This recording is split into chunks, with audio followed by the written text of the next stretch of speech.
Ya, sakral ya. Memang mendengar Kak Banti itu kita seperti mendengar nasihat di dalam. Mendengar nasihat. Iya. Karena kita mendengar nasihat, ya kita harus dengarkan. Iya, kita dengarkan ya. Jadi begini, ada saya dengar begini. Kak Banti itu dulu dia lebih kepada banti-banti. Banti-banti itu rumah gambus. Yang kemudian ketika itu Sultan memerintahkan bahwa kita dunia Islam, bukan Sultan, tapi yang jelasnya kayak semacam anjuran bahwa yang berhubungan dengan irama musik itu tidak masuk dalam dunia Islam, karena pada saat itu Islam dalam keadaan perang, sehingga dihentikan. Tapi suatu saat Sultan juga menginginkan sebuah nasihat atau hiburan, maka lahirlah Kak Banti yang kayak Bulan Malino. Jadi kenapa Eva kaget, kenapa Foril kaget, dan saya sendiri kaget, kenapa maknanya dalam, karena memang itu untuk menasihati Sultan. Jadi kalimatnya memang harus hati-hati. Yang saya dengar, mohon maaf kalau seandainya saya salah, tolong dikritik atau langsung saja nanti di komentar. Yang saya dengar kayak gitu. Sehingga jangan heran kalau kalimatnya itu memang bukan bahasa masyarakat umum. Iya. Ada kata yang satu saja, karoku. Tuh, belum kita bahas yang lain merinding. Karoku. Artinya itu wahai gitu. Iya. Apa dengan diri? Bahkan ada lagi yang saya dengar bahwa Masya Allah. ada juga kebanti batin. Ada juga kebanti batin. Ada satu sumber dan dia sudah melakukan penelitian. Ada yang namanya kebanti batin itu. Iya. Walau alam bunyinya itu seperti apa? Apakah cukup batin yang berkomunikasi dengan orang yang mau mendengar? Dalam kita tidak tahu, walau alam. Tapi Ya. dia mengatakan bahwa ada kebanti batin, dan ada beberapa narasumber yang mengatakan ada kebanti.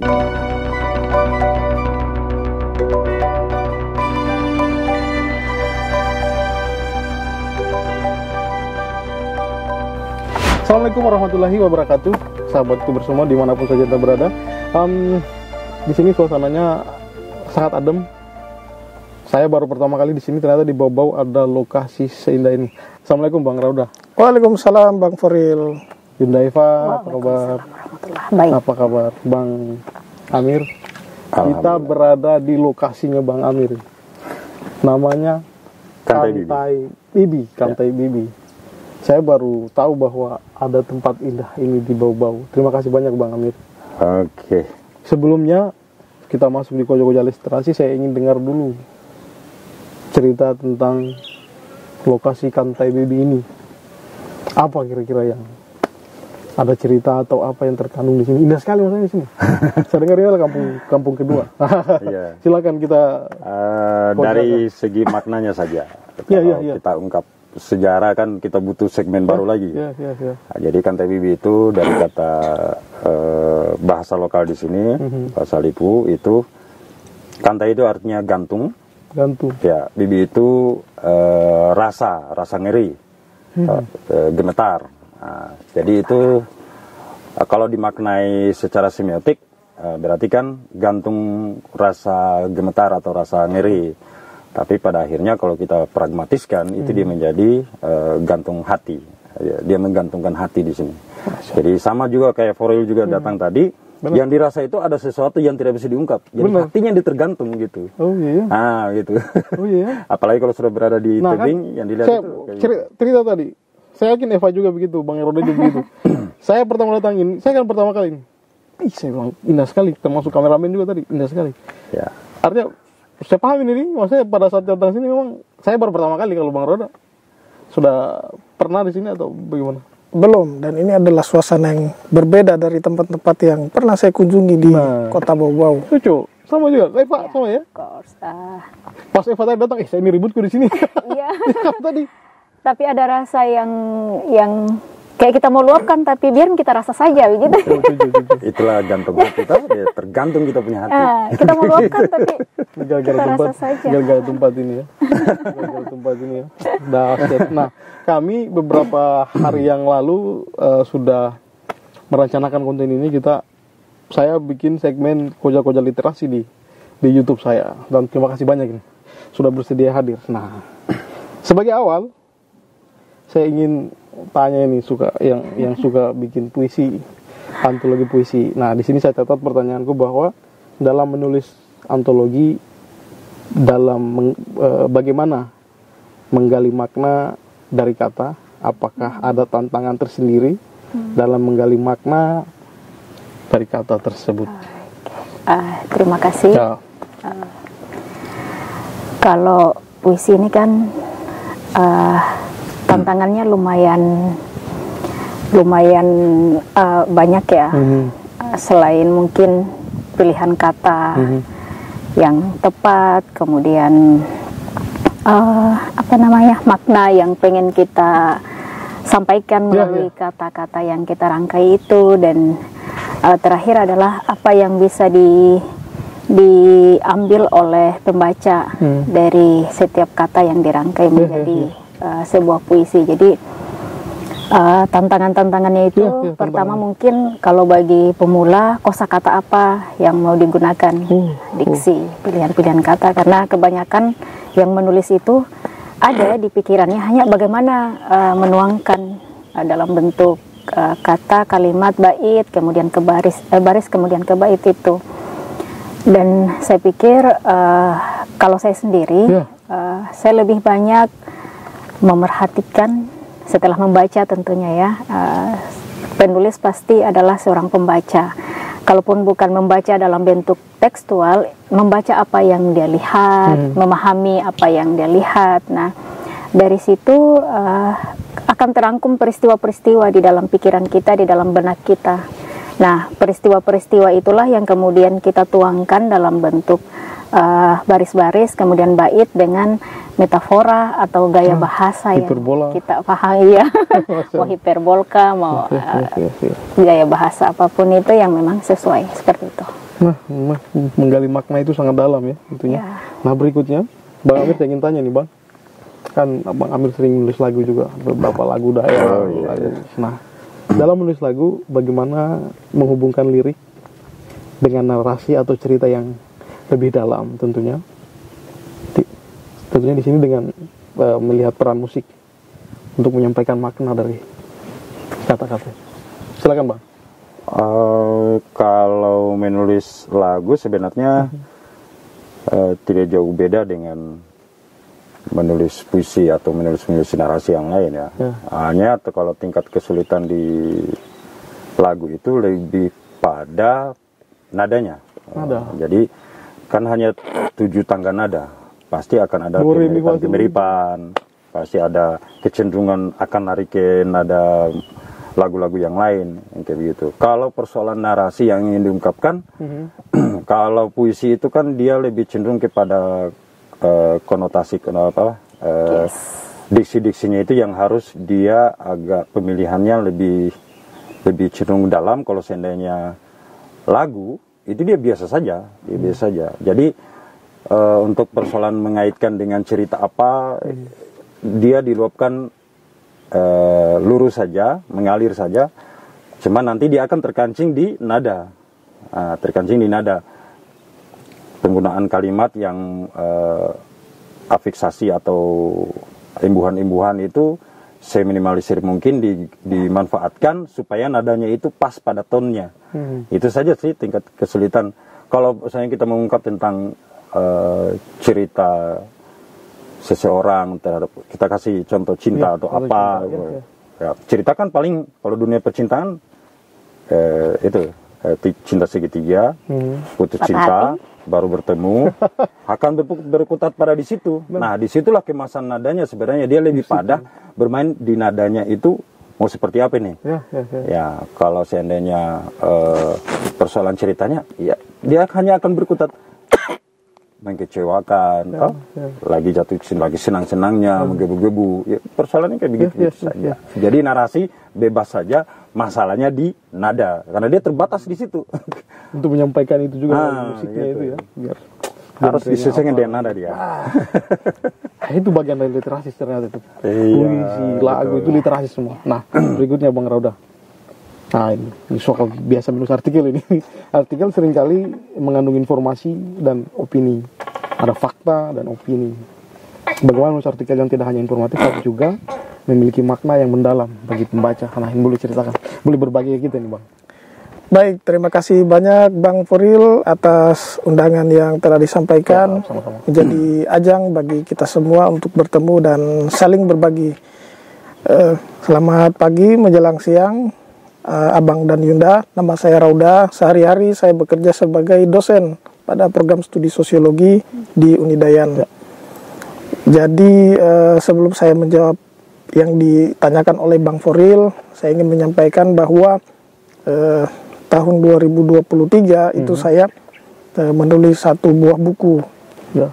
Dan alhamdulillah pada tahun 2024 saya menulis 30 buku. Masya Allah, banyaknya. Ya, itu saya tulis spesial untuk hadiah kepada diri saya yang menginjak usia ke-40 tahun. Kenapa 40 tahun? Karena saya sangat terinspirasi dengan kita punya Sultan Buton, Sultan Muhammad Idrus Kaimuddin. Masya Allah, ya. Dia adalah seorang sultan, seorang penulis buku-buku Kak Banti. Maka mengapa kita generasi muda tidak menjadi penulis seperti dia? Harusnya kita terinspirasi. Benar-benar. Ya. Yang selanjutnya bahwa sehari-hari sebagai dosen saya terbiasa menulis buku, tentu buku referensi, buku ajar, dan ya ada banyak juga tulisan di media sosial, Kompasiana, blogspot.com dan lain sebagainya. Nah, sehubungan dengan yang ditanyakan tadi, bagaimana melihat perbedaan antara opini maupun fakta, memisahkan keduanya atau mungkin menulisnya dalam bentuk yang lebih baik lagi sehingga pembaca bisa mendapatkan makna secara mendalam dari tulisan itu. Di dalam tulisan kan kita bisa mengenal ada yang namanya tulisan fiksi yang tentu saja itu adalah opini, dan non fiksi. Non fiksi adalah tulisan yang memang berdasar atas fakta. Dan kedua tulisan ini di khalayak masyarakat ilmiah memiliki penggemar, pembaca sendiri-sendiri. Tetapi tidak juga menutup kemungkinan ada juga karangan yang disebut sebagai fiksi ilmiah, di mana dia merupakan khayalan, tetapi dia tetap menonjolkan aspek-aspek yang memang apabila diuji secara ilmiah memang ada. Nah, hubungannya untuk bagaimana pembaca atau pemirsanya bisa mendapatkan makna secara mendalam, ya tergantung bagaimana cara untuk menikmati membaca, berinteraksi dengan karya-karya tersebut, mengikuti seri dari seri, sehingga kemudian menjadi kelompok penggemar yang memang intens melakukan pembacaan atas karya-karya seperti itu. Ya, saya kira yang namanya karya tentu ada penggemarnya, penikmatnya masing-masing. Benar. Kira-kira seperti itu. Iya, saya juga melihat, kan saya juga punya lagu, saya bawakan lagu, kemudian saya juga menyanyi khusus di lagu-lagu Buton Wuli. Saya memang melihat apa yang saya bawakan itu kan lagu itu diciptakan oleh sahabat saya juga. Saya melihat kata-kata itu memang mengandung makna yang ketika saya resapi, wah dalam juga, menyentuh juga di jiwa. Nah, kayak bait liriknya begini Bang Amir, kuku PKWL dunia, saya berjalan di dunia, saya tidak sadari bahwa umurku ini, kita tidak sadari bahwa semakin jalan ini berputar di pikiran saja di laguku yang terbaru kemarin. Nah, hal itu membuat saya mengerti makna bahwa jangan kita sia-siakan hidup ini. Berjalan saja kalau kita tidak berbuat, kita tidak berbuat. Nah, sama juga kayak di puisinya Eva. Bisa cerita soal puisinya Eva? Terkait apanya itu, Bang? Puisinya kayak buku kemarin itu yang sempat kita syuting di Busel itu. Ada puisi apa namanya? Saya lupa kemarin. Cinta apa buat? Cinta apa ya? Lupa. Bukunya Eva yang terbaru, puisi itu apa namanya itu kemarin yang kita syuting di Batoga. Sajak rindu itu, Buton Selatan itu. Kepada kasih. Sajak rindu Buton Selatan kepada kasih. Nah, yang saya tekankan di situ ada kasih. Kepada kasih. Nah, ketika berbicara kasih ini sangat besar sekali. Kasihnya Tuhan kepada kita, kasihnya manusia kepada Allah, kemudian kasihnya orang-orang dekat kita. Nah, ini boleh cerita soal itu. Oke. Sebelumnya mungkin saya apresiasi sekali dulu syair-syair lagunya Bang Foril itu. Saya sendiri butuh waktu yang hening untuk mendengarkan karena memang sedip itu maknanya. Benar. Sedalam itu maknanya. Artinya ternyata kata itu tidak sebatas mewakili satu makna, tapi bisa lebih luas dari itu tergantung sejauh mana spirit kita berjalan menggali makna itu tadi, Kak. Jadi memang saya salah satu penggemar. Saya langsung manca di sini. Syair-syairnya Bang Foril itu. Ini kalau orang Raha bilang ini Winto ini. Bukan begitu, Bang, karena memang orang Buton itu bilang Winto ini. Tidak mudah membuat syair berbahasa daerah dengan makna yang begitu luas dan setiap pendengar punya interpretasi masing-masing, itu tidak mudah, Kak. Itu betul-betul kekayaan nurani yang jangan berhenti menulis, Kak Foril. Siap. Kita tetap berkarya dengan segala ketidakmampuan yang ada, dengan segala kalau terkait sajak saya yang pertama kemarin itu kan saya anggap sebagai mungkin penyemangat saya untuk menulis lagi selanjutnya karena alhamdulillah berterima di semua kalangan dan dengan persepsinya masing-masing menilai satu puisi dengan pandangannya mereka masing-masing, dan itu memang terinspirasi dari apa yang saya pahami dengan mata saya. Kemudian saya kaji dengan pikiran dan nurani saya. Jadi yang dari tahun berapa ya sudah mulai cinta baca, kemudian ternyata yang kita baca itu tidak cukup sebatas buku. Segala hal yang kita lihat itu sebenarnya teks secara simbol yang diberikan kepada kita untuk bisa kita pahami. Kan Tuhan pun dalam Al-Quran kan menerangkan itu bahwa aku suka memberimu perumpamaan-perumpamaan gitu. Bahwa perputaran siang dan malam, bintang dan matahari dan bulan itu kan semua tanda-tanda kebesaranku. Jadi apa yang kita tidak bisa baca sebenarnya di semesta ini, dan satu kesyukuran kita diberi kesempatan untuk mungkin menuliskan sedikit saja pemahaman kita. Kenapa sedikit? Karena memang sungguh ilmu itu maha luas. Dan pada akhirnya saya memilih menuliskannya dalam bentuk puisi karena saya rasa puisi ini satu keunikan narasi yang tidak perlu panjang. Satu kalimat saja itu bisa mewakili satu kisah. Satu puisi mungkin bisa mewakili satu peradaban. Gitu. Itu perbedaannya dari mungkin novel, cerpen, tapi masing-masing punya nilai plus. Novel juga begitu, cerpen juga begitu. Jadi memang saya pikir seperti katanya kakanda saya, Peza Strajuganoh itu, bahwa puisi itu adalah isi dari nurani setiap penulisnya, dan perjalanan nurani ini kan tidak berbatas. Jadi bersyukurlah sesiapapun yang sempat menuliskan itu sebagai ilhamnya sendiri untuk kemudian dibaca oleh pembaca, seperti itu, Kak. Keren, Bang Amir. Cerita soal bagaimana pengalaman membuat sebuah lagu, mulai dari lagu daerah sampai lagu nasional dan karya-karya seni yang sudah dilahirkan. Boleh cerita pengalaman itu, Bang Amir? Kalau pengalaman sih sebenarnya saya pikir semua sama. Masing-masing punya inspirasi, masing-masing punya motivasi. Yang paling utama itu kalau saya ingin menunjukkan, kadang-kadang kita harus sombong juga.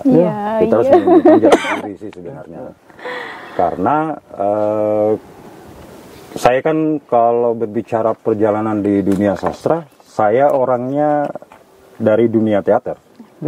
Nah itu. Tetapi ya lagi-lagi saya harus jujur katakan, di bau-bau nasib teater itu tidak mujur. Tidak mujur.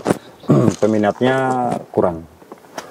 Yang kedua, persoalan gedung dan panggung juga ya kita masih sangat kesulitan.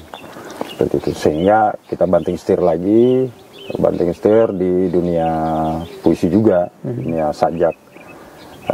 Jadi karena medianya dia sangat simpel, hanya berupa kertas dan pena, tapi dia memiliki keunikan tersendiri bahwa memang dia harus kalbu, dia harus sukma yang berbicara kan, dia memang harus hati. Makanya bagi saya puisi itu adalah metafora dalam hati, metafora dalam hati.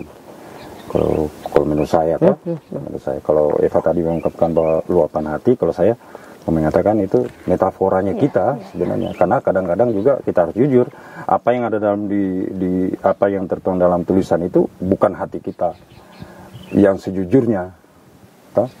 Tapi kita bermetafora dengan kalimat kita ingin mengungkapkan kejujuran di dalam, tetapi jangan terbaca dong. Ya, gitu.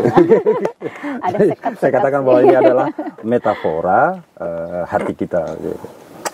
Dan persoalan lagu juga sebenarnya ya tidak jauh beda. Kalau pengalaman saya memulai karir menulis lagu itu sejak tahun-tahun 2010.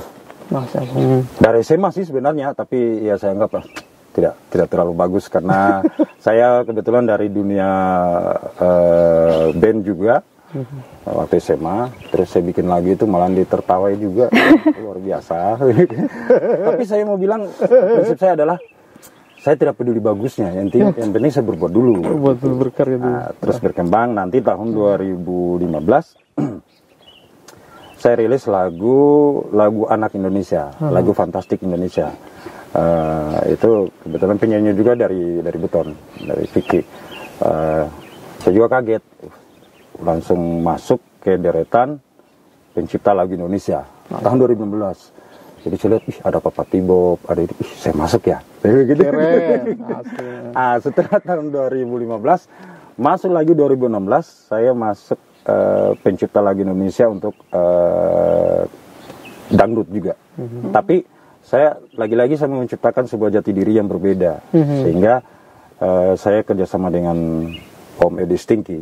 Drummernya Stinky itu dia lihat, ini ciri khasmu berbeda, sehingga lahirlah lagu Tersayat Rindu yang sampai masuk NSP juga dan masuk juga di deretan pencipta lagu Indonesia 2016. Orang bau-bau, orang buta. Terus lanjut Bang. Kayak begitu. Terus dangdut saya itu berbeda dengan ini. Dia sampai Edi Stinky dia katakan, ini dangdutmu dangdut Arab gurun Afrika gitu. Itu dia versi begitu. Tapi memang agak kesulitannya karena memang perpaduan nada bass dia beda, kayak jazz begitu. Kayak jazz, bass yang lain, gitarnya lain, drumnya juga lain. Dia mau ke dangdut tidak juga, dia mau tinggalkan dangdut tidak bisa juga. Jadi dia dangdut tapi gitulah. Versinya kayak begitu. Warnanya ya. Lagi-lagi kita berbicara hati lagi tuh. Gantung lagi. Benar. Kayak begitu. Kalau di dunia teater lagi-lagi saya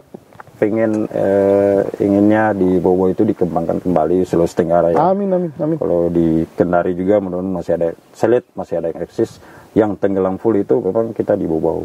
Lagi-lagi saya mau katakan teater atau drama itu kurang sekali, kurang mujur dia nasibnya dibandingkan puisi kayak gitu. Mudah-mudahan dengan adanya lokasi ini ya kita bikin panggung untuk bisa kita adakan yang kayak begitu. Nah, Bang Rauda, sepanjang menulis beberapa buku ajar, kemudian beberapa artikel yang sudah kita nikmati, dan saya juga salah satu penggemarnya menikmati tulisan-tulisannya di Kompasiana.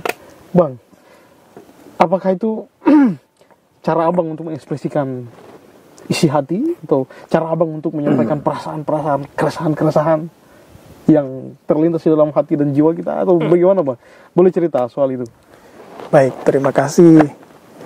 Jadi apa yang saya lakukan, apa yang saya tulis merupakan cara saya mengekspresikan pikiran saya. Apabila saya melihat di medsos, di grup WhatsApp, orang seringkali berdebat tidak jelas kapan ujungnya. Dan saya pikir-pikir daripada saya larut di situ memperdebatkan siapa yang paling benar, siapa yang salah, siapa yang paling bagus, siapa yang paling, lebih bagus saya menulis. Iya, betul. Menghasilkan karya. Tidak ada yang mendebat saya.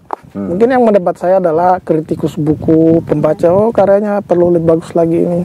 Tapi kan dari situ karya akan abadi sampai dengan masa-masa yang akan datang, dan tentu saja nama saya akan terkenang. Kalau orang berdebat di medsos, ya mungkin hanya dikenal, kalau ada yang salah-salah bisa berujung ke ranah yang lain lagi. APH saja ya. APH, aparat penegak hukum. Undang-undang ITE bertabrakan lagi. Jadi memang bagi saya menulis itu adalah salah satu sarana untuk merenung, sarana untuk menenangkan diri. Karena dia bukan hanya memeras otak menulis, tetapi bagaimana berdialog dengan diri. Hasil perdebatan dialog itu kemudian saya tuliskan. Yang lain mungkin menulis dalam bentuk puisi, seperti Yunda Eva. Bang Amir menulis dalam bentuk lagu. Begitu juga Bang Foril dengan segala multi talenta. Saya pun demikian. Jadi memang kita mengekspresikannya dalam minat kita masing-masing.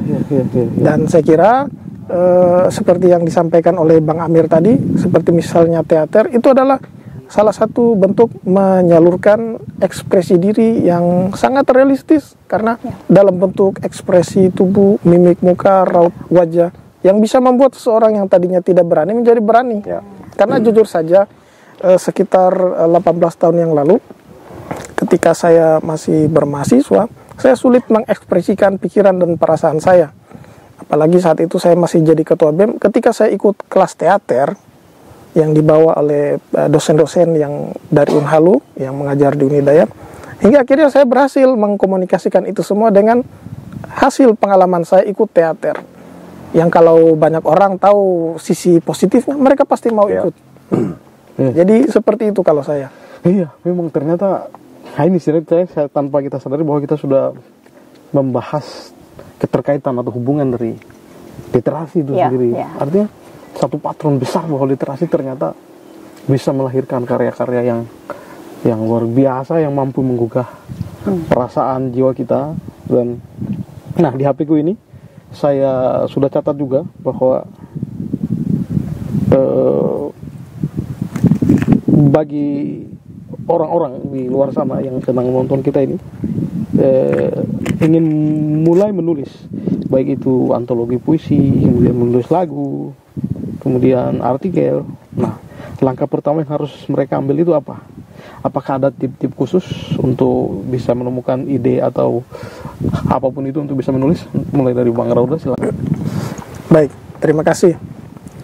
Kalau dari saya, ayo kita pakai prinsip tidak perlu menunggu hebat untuk berbuat, untuk memulai.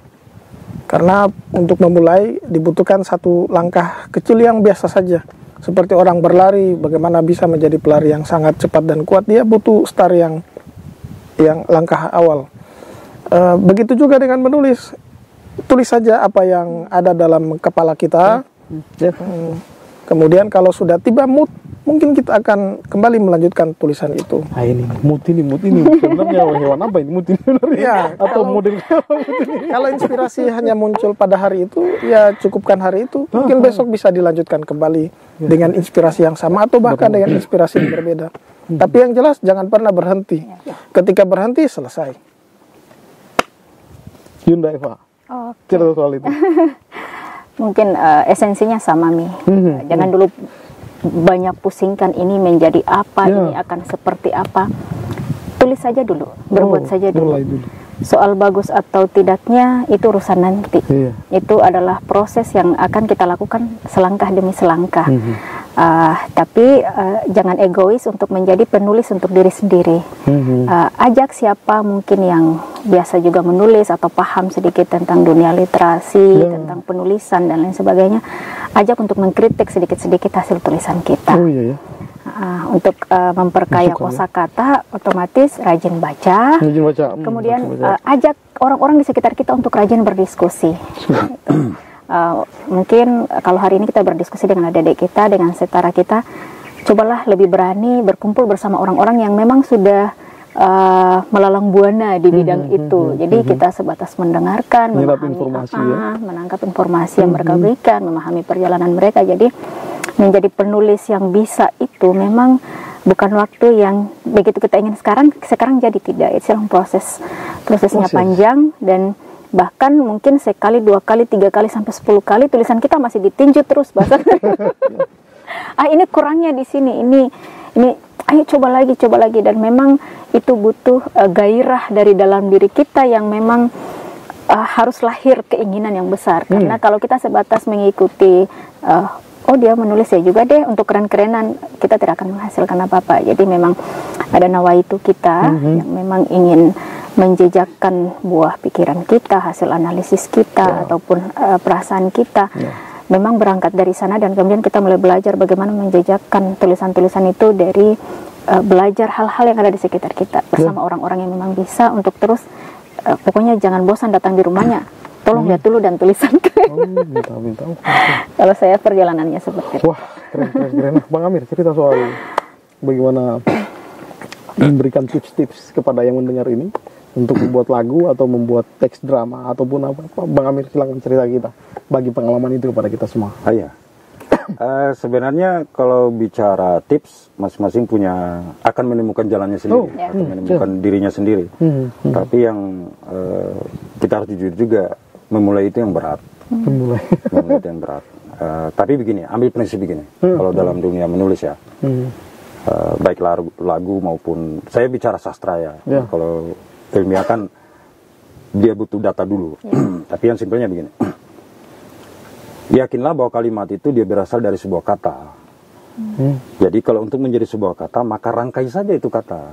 Apa yang dalam pikirannya, mata. Terus mata mau kemana? Ke kanan, mata kiri, mata kanan, mata belakang gitu. Dibuat saja dulu, menulis saja dulu. Jangan terbebani dengan persoalan tadi yang seperti diungkapkan Bang Rodal, bahwa jangan terbebani dengan bagusnya dulu. Jangan bebani diri dengan bagusnya dulu. Itu yang pertama. Menulis saja, karena kalimat itu adalah rangkaian kata. Kalau seandainya kita sudah bisa berkata, maka yakinlah bisa menulis. Yang pertama. Yang kedua, sharing partner. Sharing partner adalah teman bercerita, bukan teman debat. Bang Roda sudah membuktikan bahwa ketika kita hanya berdebat, kita tidak akan pernah jadi. Yang perlu kita cari adalah sharing partner, teman atau tempat koja untuk kita berdiskusi. Teman koja.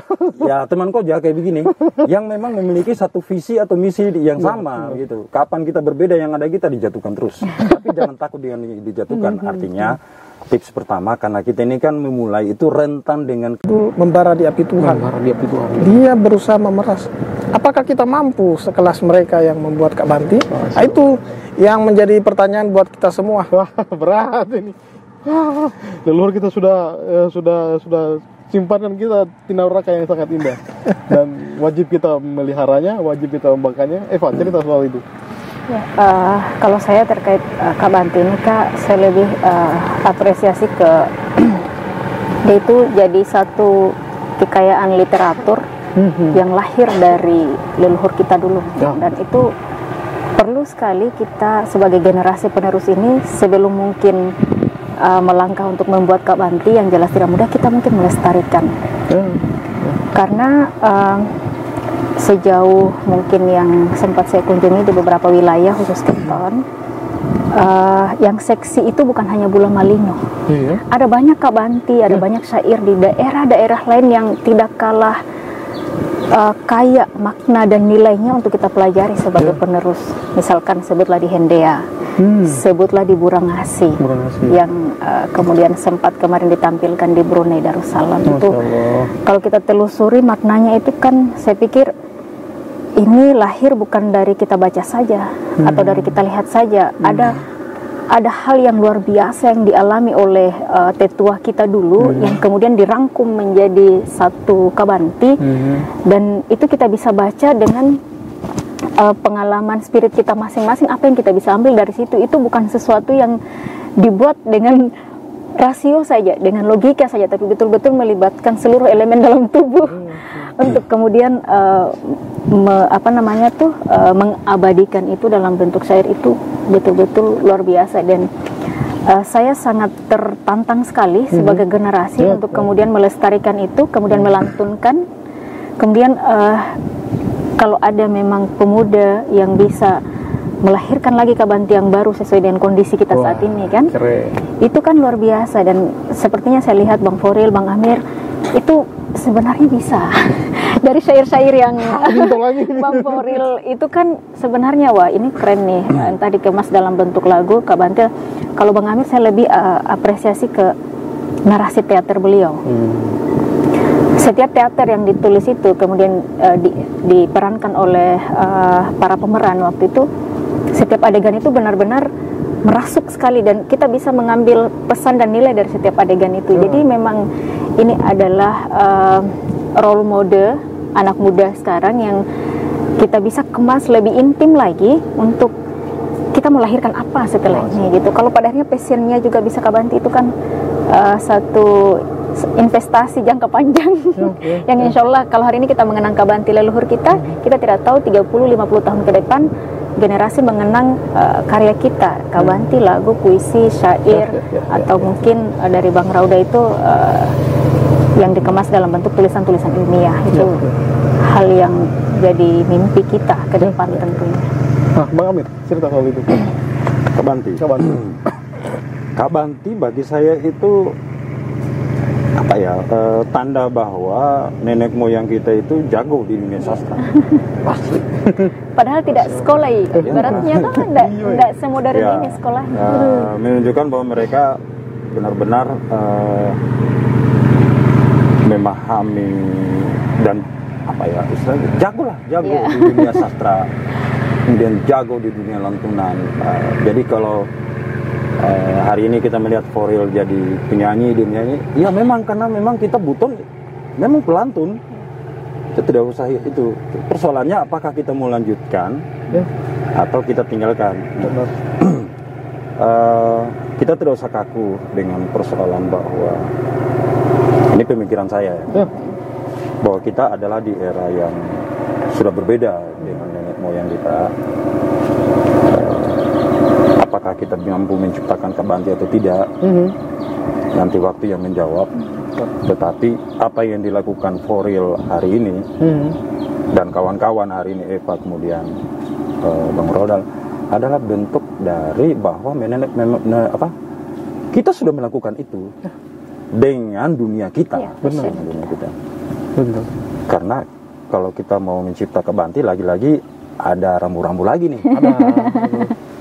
Kak Banti itu kan dulu disakralkan. Ya, seolah-olah itu adalah sebuah ayat-ayat suci yang tidak boleh kayak gini. Nah, memang di situ letaknya. Masalah kita di situ. Terlalu disakralkannya itu Kak Banti.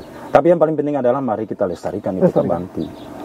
Banyak Kak Banti yang diungkapkan Eva tadi bahwa banyak ada Kak Banti Kuburu, ada Kak Banti apa lagi, anak-anak main. Jonga Indah Malusa. Ya, Jonga Indah Malusa. Yang sebenarnya itu kita harus pahami itu media Kak Banti itu untuk apa sih? Gitu. Nah, itu kan kalau dalam Arab mungkin dia lebih ke Barsanji mungkin ya.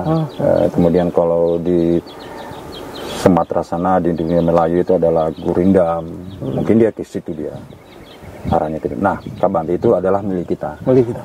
Yang paling penting adalah ya kita lestarikan gitu. Tapi Kak, itu Kak Banti tahu tidak sih ada nuansa berbeda ketika kita mendengar lagu pop, dangdut, jazz atau apa dengan saat kita mendengar Kak Banti. Itu kita seperti dibawa di ruang yang lebih hening dibanding suasana-suasana yang lain. Saat kita mendengar Kak Banti itu kayak benar-benar suasananya kita tuh seramai apapun, tapi kalau kita fokus ke Kak Banti kayak tidak ada yang lain, kita fokusnya di situ saja. Jadi memang segitu sakral, artinya bukan cuma dibuat Kak Banti, bukan cuma dibuat seolah-olah loh sakral, tapi memang sakral. Kak Banti itu memang segitu sakral. Kalau saya dengar Kak Banti itu sendiriku, saya tidak berani takut karena maksudnya jangan sampai saya terlena, maksudnya jangan sampai saya kosong apa. Apalagi Ina yang baca itu. Ina yang baca itu. Tapi kalau Lampi itu mungkin cuma saya ataupun yang lain juga. Kalau Lampi gimana kalau Rauda mendengar Kak Banti itu? Ya, memang mendengar Kak Banti itu kita seperti nasihat di dalam. Mendengar nasihat. Iya. Karena kita mendengar nasihat, ya kita harus dengarkan. Iya, kita dengarkan ya. Jadi begini, ada saya dengar begini. Kak Banti itu dulu dia lebih kepada banti-banti. Banti-banti itu rumah gambus. Yang kemudian ketika itu Sultan memerintahkan bahwa kita dunia Islam. Bukan Sultan, tapi yang jelasnya kayak semacam anjuran bahwa yang berhubungan dengan irama musik itu tidak masuk dalam dunia Islam. Karena pada saat itu Islam dalam keadaan perang. Sehingga dihentikan. Tapi suatu saat Sultan juga menginginkan sebuah nasihat atau hiburan. Maka lahirlah Kak Banti yang kayak Bula Malino. Jadi kenapa Eva kaget, kenapa Foril kaget, dan saya sendiri kaget, kenapa maknanya dalam, karena memang itu untuk menasihati Sultan. Jadi kalimatnya memang harus hati-hati. Yang saya dengar-dengar, mohon maaf kalau seandainya saya salah, tolong dikritik atau langsung saja nanti di komentar. Yang saya dengar, gitu. Sehingga jangan heran kalau kalimatnya itu memang bukan bahasa masyarakat umum. Iya. Ada kata yang satu saja, karoku. Tuh, belum kita bahas yang lain ini. Karoku. Artinya itu wahai Iya. Apa dengan diri? Bahkan ada lagi yang saya dengar bahwa Masya Allah. ada juga kebanti batin. Ada juga kebanti batin. Ada satu sumber dan dia sudah melakukan penelitian. Ada yang namanya kebanti batin itu. Iya.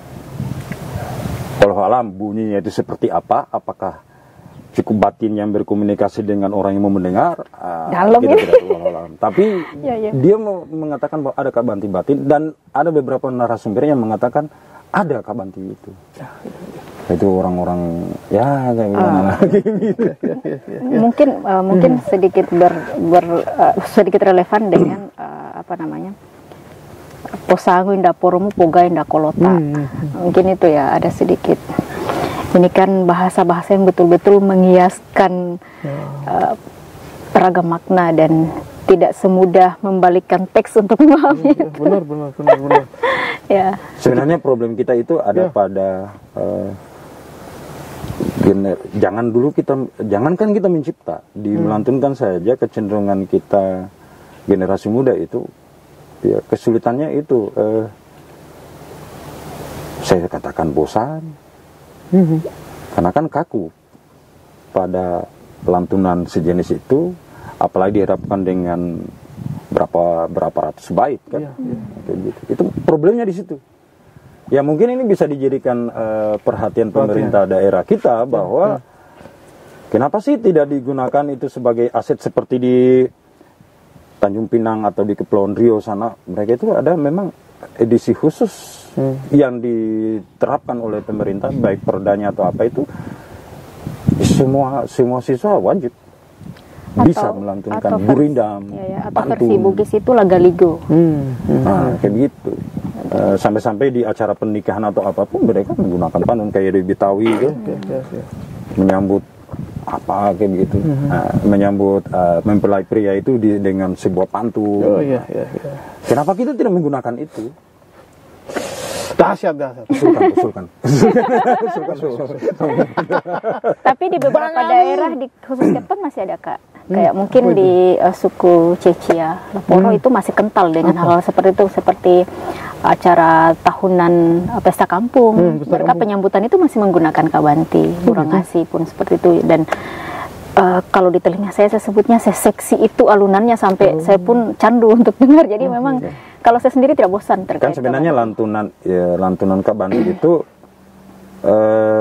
tidak hanya satu versi, ada juga yang menggunakan kacubolio. Kacubolio itu maksudnya kayak seperti melantunkan ayat Al-Quran itu yang versi bolio, itu bisa dipakai. Nah ini kan persoalan kita tergiring dengan persoalan kakunya itu pelantunannya. Padahal sebenarnya kenapa tidak? Ini kan dalam media kita pembentukan karakter ya, untuk menarik minat. Kalau menurut saya sih, tapi mudah-mudahan jangan saya dibully. Maksudnya gini, apakah bisa dibuat dalam bentuk langgamnya keroncong, langgamnya dangdut, apa ya. Yang penting itu dimulai dulu, karena kesulitannya untuk mendapatkan yang khasnya kabanti itu memang kita harus akui. Karena saya tahun 2017, kalau saya tidak salah, saya kerjasama itu kantor bahasa mengadakan bimbingan seperti itu. Sampai saya 1 bulan sebelumnya itu sama Jarwin itu memikirkan bagaimana caranya supaya ini bisa mudah dipelajari oleh siswa. Dan ternyata memang kabanti itu antara ganjil genap itu. Bait pertama itu dia naik nadanya, ini kecuali orang penyanyi yang tahu ini. Bait keduanya baru dia mulai turun-turun. Nah itulah 2 perbedaan itu yang dua tune itu yang harus dikuasai sebenarnya. Kalau di Romi itu saya dengar ada batanda. Irongi, sandang pangan itu. Ya, Batanda. Batanda itu kayak nyanyian-nyanyian yang dilakukan, yang dinyanyikan pada saat pesta adat, pesta panen malam, dan orang tua yang menyanyi itu. Batanda ada kisah-kisah di situ, walau bisa apa kisahnya apa. Namun ketika kita dengar kemudian diiringi dengan gong, nah itulah literasi kita sebenarnya, kekayaan literasi di negeri kita. Bang Roda, kira-kira bagaimana itu? Ya, di berbagai kampung di Kepulauan Buton ini kan selalu memiliki tradisi pesta kampung. Pesta kampung itu bukan hanya soal makan, tapi di situ ada juga tarian, ada juga badendanya, ada juga tradisi memakai pakaian adat setempat, memperlihatkan seni silat, memperlihatkan peralatan-peralatan perang, dan banyak sekali kebudayaan yang diperlihatkan di situ. Nah, memang ini menjadi tantangan kita semua juga, bagaimana agar supaya tradisi-tradisi seperti itu masih dapat dilihat oleh kita punya anak cucu ke depannya. Sehingga apa yang kita lakukan hari ini dengan tetap mengapresiasi yang sudah berlangsung itu, tetap menjaga, tetap mensupport adalah merupakan bagian yang sangat penting.